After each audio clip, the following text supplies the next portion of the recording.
Hello friends, welcome to my channel Ninni की प्रेरणा। दोस्तों, आज हम गुरु गोविंद सिंह जी का संक्षिप्त जीवन परिचय बताएंगे, जो सिख धर्म के 10वें गुरु हैं। श्री गुरु गोविंद सिंह जी का जन्म 22 दिसंबर सन 1666 को पटना साहब में हुआ था। इनकी माताजी का नाम गुजरी था। इस समय आपके पिता श्री गुरु तेग बहादुर जी गुरमत प्रचार के लिए ढाका गए हुए थे। सन 1670 में वे आसाम से वापस आकर उन्होंने अपने पुत्र को प्रथम बार देखा। तब गुरुजी 3.5 वर्ष के हो चुके थे। कुछ समय पटना रहकर गुरु तेग बहादुर जी आनंदपुर साहब आ गए। पटने में बालक गोविंद जी जब अपने मित्रों के साथ खेलने के लिए निकलते, तब सारे बालक आपको अपना सरदार मानते। तीर कमान चलाना, सेना बनाकर बनावटी युद्ध करना, आप ये सभी पौरुष भरे खेल खेलते थे।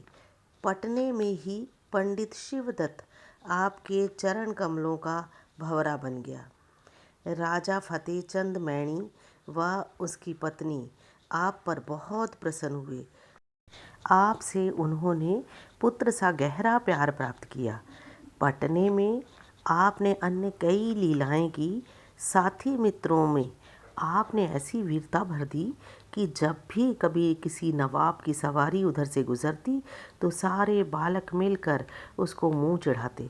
इस प्रकार सब बालकों के मन से नवाबों का भय समाप्त हो गया। गुरु तेग बहादुर साहब जी ने आनंदपुर साहब जाकर परिवार को भी वहीं बुला लिया। आपसे बिछड़ने के वियोग के कारण पटने निवासियों की दशा अति करुणाजनक हो गई।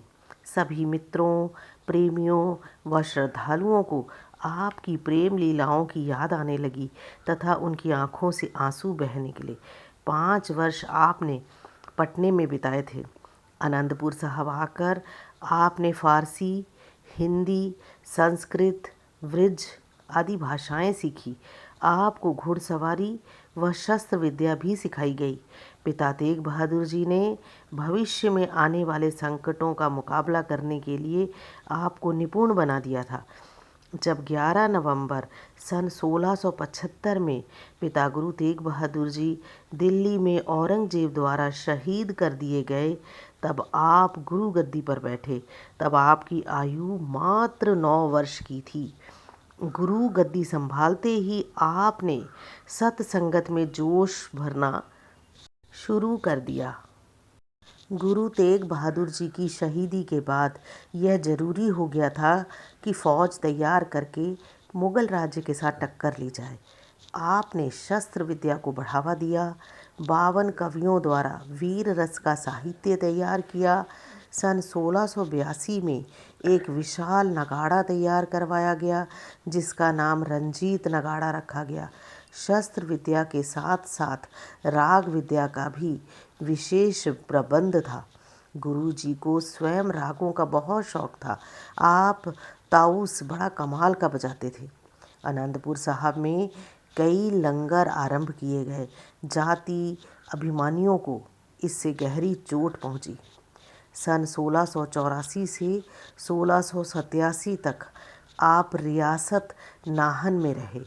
आपने नाहन में राजा मेदिनी प्रकाश तथा श्रीनगर के राजा फतेह शाह की सुलह करवाई। सन 1685 में यमुना के किनारे पाउटा साहब गुरुद्वारा बनवाया और यहीं पर आपने जपू साहब और सवैये अकाल उस्तति वाणियों की रचना की। सत्संग में वीर रस भरने के लिए कवि दरबारों का आयोजन किया जाने लगा। यहाँ से 15 कोस की दूरी पर गांव सदोरा था और यहाँ का पीर सैयद बुद्धू शाह आप जी का सेवक बना, जिसने 500 पठान गुरु जी को फौज को अर्पित किए गए। 15 अप्रैल 1687 को भंगाणी का युद्ध हुआ। कहिलूर के राजा भीमचंद ने पहाड़ी राजाओं को साथ लेकर गुरुजी पर आक्रमण किया। पाउंटे से 7 मील पूर्व की तरफ यमुना और गिरी नदियों के बीच के स्थान भंगाणी पर युद्ध हुआ। इस युद्ध में गुरुजी की बुआ बीबी वीरो जी के 5 पुत्र और मामा कृपाल चंद जी ने हिस्सा लिया। गुरुजी के सिख महंत कृपाल दास जी उदासी ने भारी लाठी द्वारा हयात खां का सिर फोड़ दिया। पहाड़ी राजे हार गए। बीबी वीरो जी के पुत्र सांगो शाह और जीतमल शहीद हुए। पीर बुद्धू शाह के 2 पुत्र एवं एक भाई शहीद हुआ। पहाड़ी राजा हरिचंद को मिलाकर 3 पहाड़ी राजा मारे गए। सतगुरु जी ने अगले दिन ही पीर बुद्धू शाह को एक कटार, एक सुंदर पोशाक व हाथों लिखा एक हुक्मनामा प्रदान किया। पीर बुद्धू शाह ने गुरु जी का कंघा, जिसे आपने अभी अभी प्रयोग किया था और इसमें आपके कुछ केश भी अटके हुए थे, स्वयं मांग कर लिया। भंगाणी के युद्ध के बाद गुरु जी अक्टूबर 1687 में वापिस आनंदपुर आ गए। दिसंबर 1704 तक यानी कि 17 वर्ष आप यहीं रहे।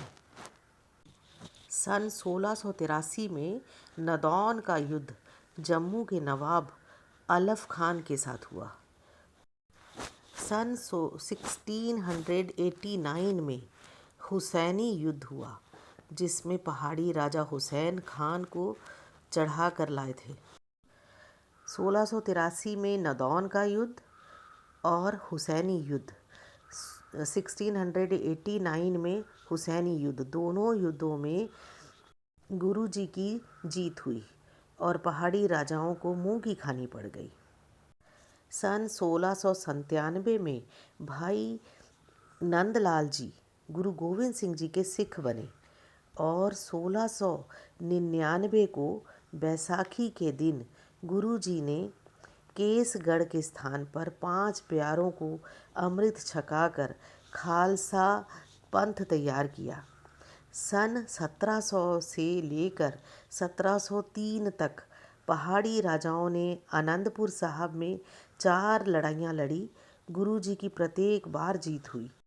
पहाड़ी राजाओं के कहने पर औरंगजेब ने दिल्ली से मुगल फौज भी भेजी ताकि गुरुजी को पकड़ा जा सके। सन 1704 के मई महीने में आनंदपुर साहब की आखिरी लड़ाई लड़ी गई और बहुत समय तक युद्ध चलता रहा। सरहंद के सूबेदार वजीर खान भी फौज लेकर पहुंच गया। मुगल फौज ने 6 महीने आनंदपुर साहब को घेरे में रखा। किले में भोजन समाप्त हो गया। अंत में 6-7 पौष की मध्य रात्रि को गुरुजी ने किला छोड़ा। सिंह अभी कीरतपुर से गुजर ही रहे थे कि बैरी दल सिंहों पर टूट पड़ा। सरसा नदी का पानी पूरे जोश पर था। सरसा नदी के किनारे भयानक जंग हुई। माता गुजरी जी छोटे साहबजादों समेत गुरुजी से बिछड़ गए। गुरुजी चमकौर साहब पहुँचे, जहाँ 8 पौष संवत 1761 को चमकौर का युद्ध हुआ। 40 सिंहों ने 10 लाख फौज का मुकाबला बड़ी वीरता से किया। बड़े साहबजादे अजीत सिंह जी तथा बाबा जुझार सिंह जी बैरियों के टुकड़े टुकड़े करते हुए अंततः शहीद हुए। 5 सिंहों के फैसले अनुसार गुरुजी माछीवाड़े के जंगलों में जा पहुँचे। माछीवाड़े से दोहरा तथा उच्च के पीर बनकर गए। 13 पौष संवत 1761 को आपके छोटे साहबजादे दोनों साहबजादे नीवों में खड़े करके शहीद कर दिए गए। गुरुजी ने गांव दीने में पहुंचकर औरंगजेब को फारसी में एक पत्र लिखा, जिसको जफरनामा यानी कि जीत का पत्र कहा जाता है। यह पत्र भाई दया सिंह जी ले करके गए। 8 मई सन 1705 को मुक्तसर में मुगल फौजों से घमासान युद्ध हुआ। इसमें माई भाग कौर और भाई महासिंह जत्थेदार बाकी सिंहों के साथ बहुत वीरता से लड़े। भाई महासिंह जी इस युद्ध में शहीद हो गए और शहीद सिंहों का जहाँ संस्कार किया गया और वहीं पर गुरुद्वारा शहीद गंज बनाया गया है। मुक्तसर से गुरुजी तलवंडी साबो पहुँचे। गुरुजी यहाँ लगभग 1 वर्ष तक रहे। यहाँ भाई डल्ले की परख की तथा उसे डल्ला सिंह बनाया। यहाँ पर गुरुजी ने भाई मनी सिंह द्वारा श्री गुरु ग्रंथ साहब जी की बीड़ तैयार करवाई, जिसमें गुरु तेग बहादुर जी की वाणी भी शामिल है। अक्टूबर 1706 में आप दक्षिण की ओर चले गए। 3 मार्च 1707 को औरंगजेब मर गया। बहादुर शाह ने राज तख्त पर बैठने के लिए गुरुजी से सहायता मांगी। गुरुजी ने भाई दया सिंह व भाई धर्म सिंह की कमान में एक जत्था भेजा। बहादुर शाह की जीत हुई और उसका भाई आजम मारा गया। तख्त बहादुर शाह ने जीत लिया। बहादुर शाह ने बहुत आदर सत्कार सहित गुरुजी को कीमती भेंट प्रदान करी। गुरुजी उस समय आगरे में थे। अगस्त 1707 से सितंबर 1708 तक आप बहादुर शाह के साथ रहे। सितंबर 1708 में नांदेड़ पहुँचे। नांदेड़ में बैरागी लक्ष्मण दास को मिले। उसको अमृत छकाकर बाबा बंदा सिंह बहादुर आपने बनाया। आपने बाबा बंदा सिंह बहादुर को पंजाब की तरफ युद्ध करने के लिए भेज दिया। 18 अगस्त सन 1708 को वज़ीर खान सूबा सरहंद के भेजे हुए 2 पठानों ने एक रात धोखे से गुरुजी पर छुरे से वार कर दिया। सतगुरु जी ने एक पठान को अपनी तलवार से उसी समय मार गिराया। दूसरा पठान सिंहों के पहुंचने पर सिंहों के हाथों मारा गया। एक जगह डॉक्टर को बुलाया गया। डॉक्टर ने आपका जख्म धोकर टाँके लगाए व मलहम पट्टी कर दी। घाव भरना प्रारंभ हो गया। सन 1699 की बैसाखी के दिन गुरुजी ने अमृत छकाकर व्यक्ति गुरु की परंपरा उसी समय समाप्त कर दी कि देहधारी गुरु अब नहीं होगा। फिर 8-9 पौष संवत 1761 की रात चमकौर की गढ़ी में खालसे की वीरता देखकर खालसे को ही गुरुआई सौंप दी। व्यक्ति गुरु की परंपरा मिटाने का यह दूसरा कदम था।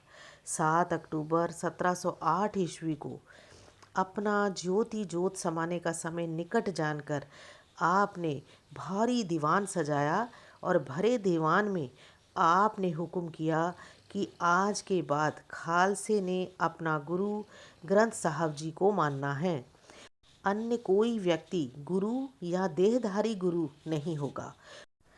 इसी समय गुरुजी ने गुरु ग्रंथ साहब को मत्था टेक कर ये कहा गुरुजी ने कि हमारी आत्मा यानी कि गुरुजी की आत्मा ग्रंथ में तथा शरीर पंथ में कहकर आप ज्योति ज्योत समा गए।